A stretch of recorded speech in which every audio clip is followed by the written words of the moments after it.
საღამო მშვიდობისა, თქვენ უყურებთ დღის მთავარ საინფორმაციო გამოშვებას. მე გიორგი დოლიძე ვარ.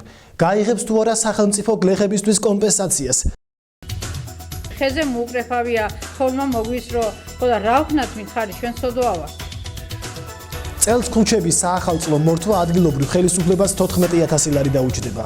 იხარჯება 14,000 ლარი, რომელიც ძველი არსებული განათებების აღდგენაზე იქნება მიმართული. ეს არის ფაქტურად წყალში გადაყრილი ფული. სურვილები ახალი წლის ღამეს, ახალგაზრდების გამოკითხვა. ზოგადად ძალიან აკლია კონცერტები და ახალ წელს ძალიან მინდა რომ ჩატარდეს. ციტრუსთან მიმართებაში სახელმწიფო კომპენსაციას არ გაიღებს. გლეხები 15 თეთრიანი სუბსიდირების იმედად რჩებიან. დღეს ეს ინფორმაცია დეპუტატებს საკრებულოს თავმჯდომარემ გააცნო. ოზურგეთში დიდ თოვლობამ და ყინვამ ციტრუსის მოსავალი დააზიანა. მოსახლეობას ბაღების თითქმის 70% დაუკრეფავი დარჩათ. დაკრეფილ მანდარინზე კი 20 თეთრი და პლუს 15 თეთრიანი სუბსიდირება, რომელსაც სახელმწიფო გაიღებს, მათთვის ვერაფერი შეღავათია. ხეზე მოუკრეფავია, თორმა მოგვისრო, ხოდა რა ვქნათ მითხარი ჩვენ სოდოა ვართ. არც წამლის ფული გვინდა, ჩატანის ფული გვინდა, მოკრეფის ფული გვინდა, ბავშვები ყავს, ბანკში პროცენტის გადასახადი და რაღა გვჭება ჩვენ მითხარი, იმფერი ცოდვა დღეში ვართ, აღარ ვიცი მეტი რა ვქნათ. მოსახლეობის გულის ტკივილი დღეს დეპუტატებმა გაახმიანეს და საკრებულოს თავმჯდომარესთან ზარალის კომპენსაციის საკითხი დააყენეს. ნაზარალევ ციტრუსზე კომპენსაციის საკითხს ხულად მოსაგვარებლად მიიჩნევს საკრებულოს თავმჯდომარე ავთოსურგულაძე და ამბობს, რომ ვერაფრით მოხერხდება. მერიაში და სხვაგან გაიყინა ციტრუსი და რომელსაც ადამიანები ალბათ მოითხოვენ კომპენსაციას, იმიტომ რომ ალბათ 80%, 70% გაყინული არის და თუ ჩვენ მივეხმარებით ადამიანებს, უკეთესი იქნება გაყინული მანდარინის ან კომპენსაციის სახით. იმ შემთხვევაში თუ დავიწყებთ ჩვენ მაგას კომპენსირების თემას, იქ გამოჩნდება, რომ ფაქტობრივად ვინც რეალიზება გაუკეთა ადგილზე, ისიც სიტყვის რომ იცი დამიპა გადავყარი ამდენი იყო და დამეხმარე და რაღაცა და ამიტომ მეთოდი, სწორი მეთოდი, ზუსტი მეთოდი ამ კომპენსირების გაცემის ამ წუთში მიუღწეველია და ამიტომ ფაქტურად თავს იკავებს მთავრობა კომპენსაციებს. ციტრუსთან მიმართებაში კომპენსაციის თემა დახურულია. გლეხებს სახელმწიფო წელს 15 თეთრიანი სუბსიდირების იმედად ტოვებს. საახალწლო სამზადისი და ქუჩების განათება. ეს გახლდათ ის საკითხი, რომელზეც დღეს საკრებულოს ბიუროს ხტომაზე იმსჯელეს. საახალწლოთ ოზურგეთს ტენდერში გამარჯვებული კომპანია მორთავს და გაალამაზებს. აღნიშნული სამუშაოს ჩასატარებლად ბიუჯეტიდან 14,800 ლარი დაიხარჯება. ტენდერი უახლოეს დღეებში გამოცხადდება. საახალწლო სამზადისთან დაკავშირებით დღეს ბიუროს ხდომაზეც იყო მსჯელობა და ფრაქცია ნაციონალური მოძრაობის თავმჯდომარე მიხეილ გოგოტიშვილმა გამოყოფილი თანხა არასაკმარისად მიიჩნია და გასული წლები გაიხსენა. როგორც პირდება და ადგილობრივი ხელისუფლება რომ ბიუჯეტი კარგად შესრულდება, ბიუჯეტში იქნება ნამატი შემოსავლები, თუმცა ეს არსად არ ჩანს და ეს იმაში წაისახება, რომ პირიქით მომატებისა, თუნდაც ქალაქის განათება საახალწლოდ, როდესაც ჩვენი მმართველობის პერიოდში მინიმუმ 25,000 ლარს ხარჯავდით ყოველ წელიწადს, ჭავჭავაძის ქუჩაზე ქონდა პრიორიტეტად აღებული, რომ ახალ განათებებს ვაკეთებდით, მომავალ წელს ის სხვა ქუჩაზე გადავქონდა. ესენი პირიქით იხარჯება 14,000 ლარი, რომელიც ძველი არსებული განათებების აღდგენაზე იქნება მიმართული. ეს არის ფაქტურად წყალში გადაყრილი ფული. ზე ახალ წლის ნაძვის ხისა და გარაგანათების მოწყობისათვის გამოყოფილია 14,800 ლარი. ნუ გამოითქვა შენიშვნა, რომ თანხა ცოტა უფრო მეტი რატო არ არისო, იმიტომ არ არის, რომ ფაქტურად ამაზე ცხადდება ტენდერი ეკონომიას იძლევა, როგორც იცით და დიახ, და არის კიდევ ის, რომ ძველებიც ვარგისიანია, აქ ნაწილობრივ ახლეთაც შემოგდა, ძალიან საკმარისად იქნება, ახლა მოზომილად იქნება განათებული და ნაძვისხეს მოწყობილი და ღირსეულად ჩავატარებთ საახალწლო ღონისძიებას. საახალწლო ნაძვისხე, განათება, 2014 წლის ბიუჯეტი და შესყიდვების გეგმა. ეს არასრული ჩამონათვალია იმ საკითხებისა, რომელზეც ბიუროს შემდეგ 25 დეკემბერს საკრებულოზე იმსჯელებენ. რამდენიმე წუთში საბავშვო ბაღებში სასწავლო პროცესი გახანგრძლივდა. ყველა მშობელი მუშაობს და 31-მდე თუ კი იმუშავებს ბაღი, ეს მნიშვნელოვანია მშობლებისთვის და ყველასთვის ალბათ.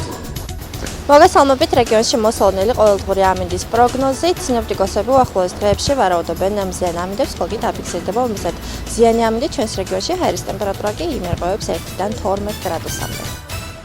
როგორ ემზადება ოზურგეთი 31 დეკემბრისთვის და რა სურვილი აქვს ახალგაზრდებს ახალი წლის ღამე? ამის შესახებ სიუჟეტი დღეს სალომე აკობიძე მოამზადა. ახალ წლამდე 2 კვირა დარჩა. საინტერესოა, როგორ აპირებენ ოზურგეთელი ახალგაზრდები ახალი წლის გატარებას. ამის გასაგებად ჩვენ ქუჩის გამოკითხვა ჩავატარეთ.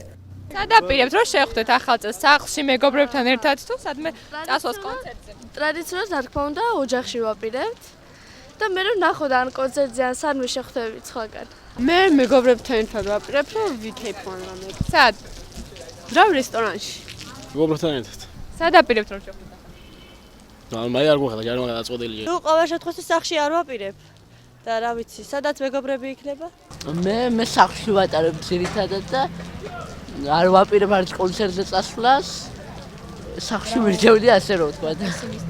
მე შეგებები ახალ წელს როგორც ყოველთვის დავწერ თოვლის ბაბუას წერილს და იმედი მაქვს თოვლის ბაბუა ნამდვილად არსებობს. ახალგაზრდების უმეტესობა ახალი წლის შეხვედრას ტრადიციულად ოჯახურ გარემოში აპირებს, ნაწილი კი მეგობრებთან ერთად. ზოგიერთი მათგანი იმასაც აღნიშნავს, რომ ქალაქში კონცერტები უნდა ჩატარდეს და საახალწლო გარემო შეიქმნას. რა ტიპის ღონისძიებები გინდათ, რომ ჩატარდეს მაგალითად თქვენ ქალაქში?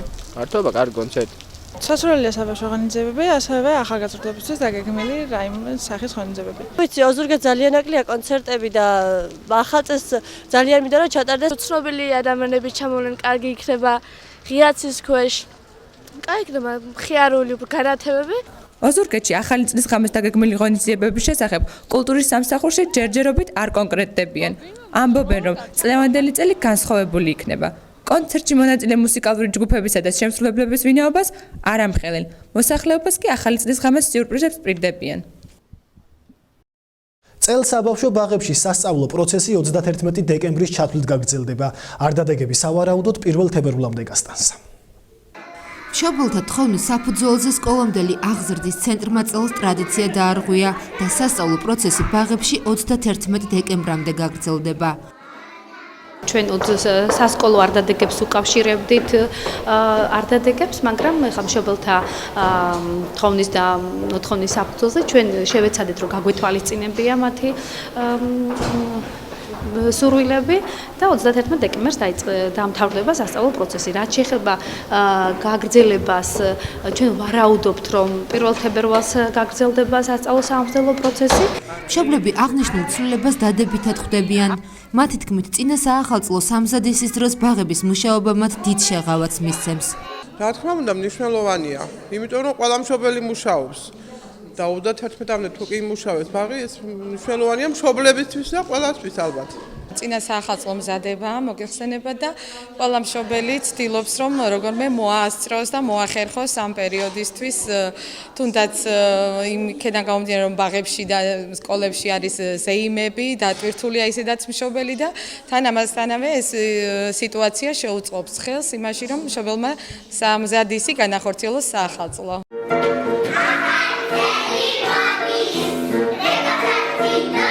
ამ ეტაპზე საბავშვო ბაღებში წინა საახალწლო მზადება მიმდინარეობს.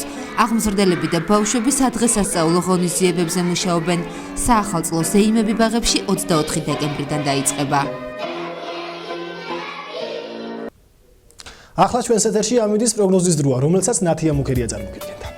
ახალი წლის დადგომამდე სულ რაღაც 2 კვირა რჩება. სინოპტიკოსები რეგიონში ვარაუდობენ შედარებით მზიან ამინდებს, მოიმატებს ტემპერატურაც კვირის ბოლომდე ჰერის ტემპერატურა მინიმალური და მაქსიმალური იმერყევებს 1-დან 13 გრადუსამდე. რაც შეეხება ხვანდელ ამინდის პროგნოზს, ოზურგეთში დაფიქსირდება უმეტესად მზიანი ამინდი, ჰერის მაქსიმალური ტემპერატურა დღისით იქნება 10 გრადუსი ღამით. მინიმალური დაფიქსირდება მხოლოდ 1 გრადუსი. ლანჩხუთში ხალხის ნავარაუდები არის ასევე უმეტესად მზიანი ამინდი, ჰერის ტემპერატურა დღისით გათვება 11 გრადუსამდე და მინიმალური დაფიქსირდება 2 გრადუსი და ჩოხატაურში სინოპტიკოსები ასევე ვარაუდობენ უმეტესად მზიან ამინდს, ჰერის მინიმალური და მაქსიმალური ტემპერატურით 1-10 გრადუსი. ამით დაგემშვიდობებით, დროებით გმადლობთ ყურადღებისთვის. ასეთი გახლავთ რეგიონში მოსალოდნელი ამინდის პროგნოზი. დღევანდელი საინფორმაციო გამოშვება დასრულებულია. მე მომავალ შეხვედრამდე გემშვიდობებით. მადლობთ ყურადღებისთვის.